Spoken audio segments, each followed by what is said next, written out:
ಮ್,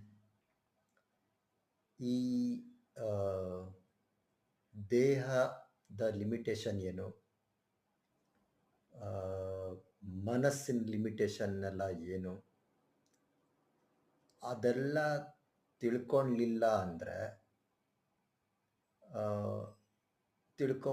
ತಿಳ್ಕೊಬೇಕು ಅನಿಸ್ತಾ ಇರತ್ತೆ.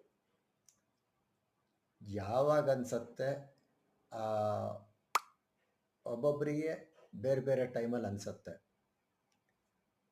ಆ ಮನಸ್ಸಿನ ಬಗ್ಗೆ ಇವಾಗ ಶುರು ಮಾಡಿದ್ರೆ ನೀವಿನ್ನ 50-60 ವರ್ಷ ಕಲಿತಾನೇ ಇದ್ದರೂ ಇನ್ನೂ ಮುಗಿಯೋದಿಲ್ಲ. ಅಷ್ಟೊಂದು ವಿಚಾರಗಳು ಇದೆ.